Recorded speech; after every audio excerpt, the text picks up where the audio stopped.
द्वारका एक ऐसा प्राचीन धार्मिक शहर है जिसे कभी भगवान श्री कृष्ण ने बसाया था, लेकिन अचानक क्या हुआ कि ये पूरी नगरी जलमग्न हो गई। समुद्र की गहराई में इसके अवशेष आज भी मौजूद हैं।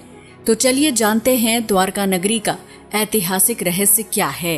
हेलो फ्रेंड्स, मैं हूँ श्वेता सिंह। यूनिवर्सल फैक्ट्स की दुनिया में आपका स्वागत है। मथुरा से निकलने के बाद भगवान श्री कृष्ण ने एक ऐसे नगर की स्थापना की जो विशाल और सुसंगत था। इस नगर का नाम था द्वारका नगरी। लेकिन श्री कृष्ण की मृत्यु के बाद ये खूबसूरत नगरी समुद्र में डूब गई। रिसर्च के मुताबिक खुदाई में मिली द्वारका की कहानी 9000 साल पुरानी है। ये शहर उस प्राचीन विकसित सभ्यता से जुड़ा है जिसका निर्माण जब यहाँ कोई दूसरा विकसित शहर नहीं था। ये भारत का सबसे विकसित राज्य हुआ करता था जो हूबहू आज के आधुनिक शहर जैसा ही था। पौराणिक समय में कई ऐसी कहानियां हैं जिन्हें आज हम महज एक मिथ मानते हैं, लेकिन सच तो ये है कि धरती के विकास के साथ ही ये सभ्यताएं और पौराणिक इतिहास हमेशा के लिए समुद्र की गहराइयों में दफन हो गया, जिन्हें लेकर आज भी खोज जारी है। समुद्र की गर्त में खोज करने पर कुछ ऐसे साक्ष्य मिले हैं जो इन पौराणिक कथाओं को सच साबित करते हैं। इन्हीं में से एक है द्वारका नगरी का रहस्य। हिमयुग की समाप्ति से नष्ट हुई द्वारका।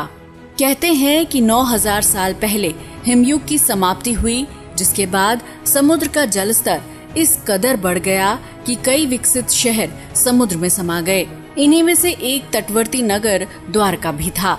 इतिहासकारों का कहना है कि द्वारका को कृष्ण के देहांत के बाद जानबूझकर नष्ट किया गया था। द्वारका का निर्माण भगवान श्री कृष्ण ने मथुरा से जाने के बाद अपने पूर्वजों की भूमि को फिर से रहने लायक बनाया। इसे श्री कृष्ण की कर्म भूमि के तौर पर भी जानते हैं। द्वारका भारत के 7 सबसे प्राचीन नगरों में से एक है। बाकी 6 नगर के नाम कुछ इस तरह हैं, जैसे मथुरा, काशी, हरिद्वार, अवंतिका, कांचीपुरम और अयोध्या। कुछ लोग द्वारका को द्वारावती, कुशस्थली, आनर्तक, ओखामंडल, गोमती द्वारका, चक्रतीर्थ, अंतरद्वीप और वारीदुर्ग के नाम से भी जानते हैं। इस शहर के चारों ओर बहुत ही लंबी दीवारें थीं, जिसमें कई द्वार थे। कई द्वारों का शहर होने की वजह से ही इस नगरी का नाम द्वारका पड़ा। कहते हैं कि समुद्र में आज भी इसके दीवारें खड़ी हैं। यादवों की रक्षा के लिए द्वारका पहुँचे कृष्ण।